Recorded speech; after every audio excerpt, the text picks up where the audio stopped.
Welcome back, listeners, to our podcast journey through the shadowy streets and hidden hearts of Cloisterham, where every whisper in the cathedral echoes with unspoken secrets.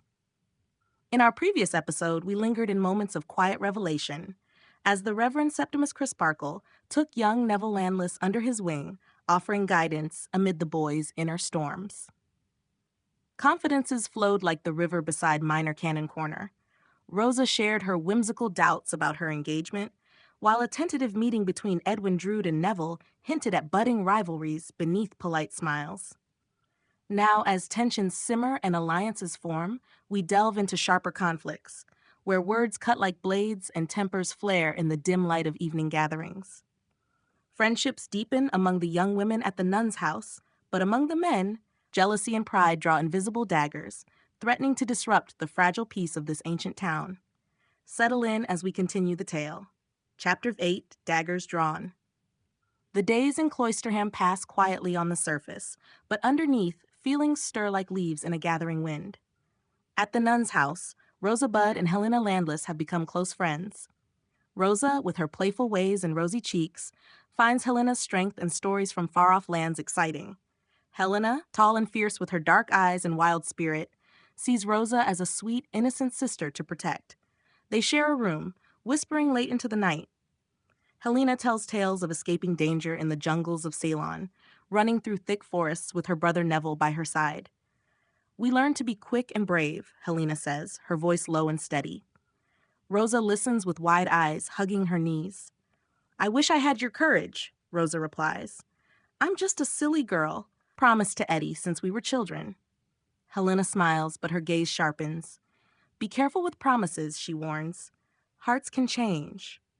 Rosa laughs it off, but Helena's words linger, making her think about Edwin in a new light.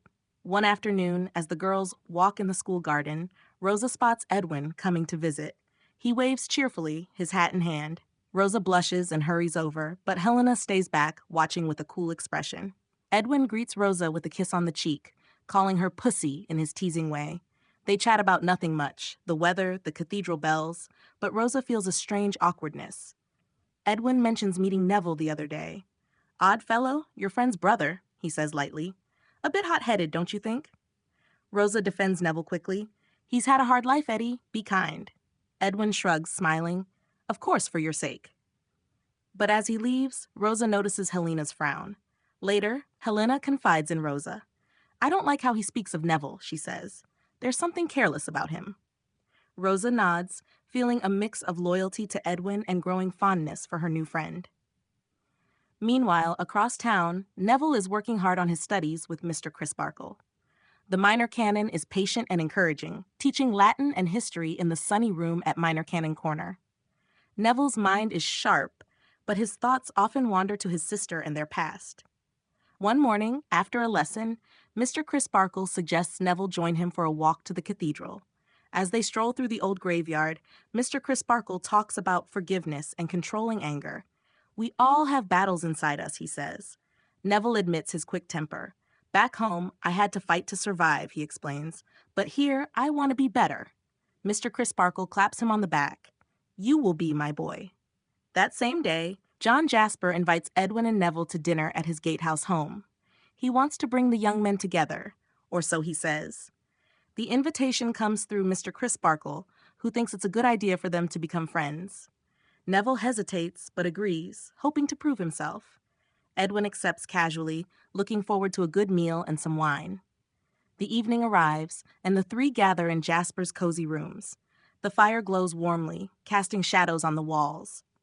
Jasper has set a fine table with roast meat, potatoes, and bottles of strong wine.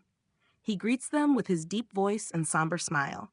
"Welcome, gentlemen," he says, pouring the first glasses.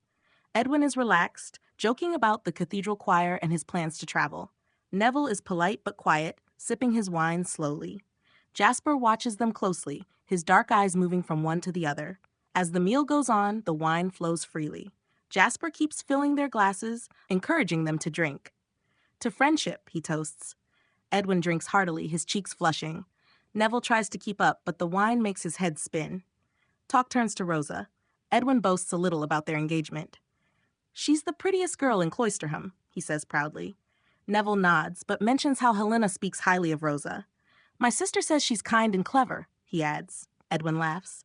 Helena's a wild one, like you, from the jungles. His tone is teasing, but it stings Neville. What do you mean by that? Neville asks, his voice rising. Jasper leans back, saying nothing, but his eyes gleam. Edwin waves it off. Just a joke, old chap. No need to get heated. But Neville feels the insult deeply. His face reddens. You think we're savages because we're not from your quiet town? He snaps. Edwin rolls his eyes. Don't be so touchy. It's the wine talking. The argument heats up. Neville accuses Edwin of being spoiled and arrogant. Edwin calls Neville oversensitive and quick to fight. Words fly like sparks. Suddenly, Neville stands, his chair scraping back. You've insulted me enough, he shouts. Edwin rises too, facing him. And what will you do about it? Jasper steps in at last, his voice calm but firm. Gentlemen, enough, sit down. He separates them, pouring more wine as if to soothe. But the damage is done.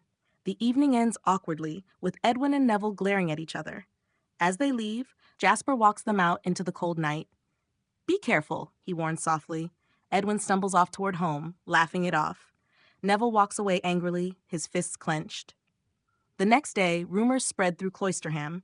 Jasper quietly tells people about the quarrel, how Neville lost his temper, how he seemed ready to fight. The boy's dangerous, Jasper says to Mr. Crisparkle, shaking his head. Mr. Crisparkle is worried.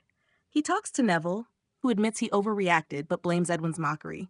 He treats me like an outsider, Neville says bitterly. Mr. Crisparkle urges peace. Don't let anger rule you. At the nun's house, Rosa hears about the fight from Helena. Helena is furious. If Edwin hurts my brother, he'll regret it, she says fiercely. Rosa is torn. She likes Edwin, but the engagement feels more like a burden now. Why must everything be so complicated? She sighs. Helena hugs her. Follow your heart, Rosa. Back at the gatehouse, Jasper sits alone, staring into the fire. He thinks about the night, a strange smile on his lips. The quarrel plays in his mind like music. Edwin and Neville at odds, Rosa in the middle. Outside, the cathedral looms dark and silent, holding its secrets. As the sun sets again, Cloisterham quiets. But the daggers drawn in words may lead to sharper wounds. Friendships strain, and hidden motives stir in the shadows. And that concludes this episode, listeners. To recap, we witnessed escalating tensions in Cloisterham as rivalries sharpened among the young characters. Rosa and Helena deepened their friendship at the nun's house, sharing secrets and stories that highlighted Helena's protective nature and Rosa's growing doubts about her engagement. Meanwhile, Neville continued his studies with Mr. Crisparkle, striving for self-control amid his inner turmoil. The chapter's core conflict unfolded at a dinner hosted by John Jasper, where Edwin Drood and Neville Landless, fueled by wine and pride, clashed over insults and misunderstandings. Edwin's casual teasing igniting Neville's temper, leading to a heated argument that nearly turned physical. Jasper intervened, but later spread whispers about Neville's volatile nature, painting him as dangerous. This event amplified the story's themes of jealousy, cultural clashes, and hidden agendas. Edwin's lighthearted arrogance contrasted with Neville's wounded pride, while Jasper's subtle manipulations suggested deeper, unspoken motives tied to his obsession with Rosa. In the broader narrative, this chapter heightens the mystery by establishing Neville as a potential suspect in future events, given his quick anger and the public fallout, while strengthening bonds among the women and foreshadowing fractures among the men.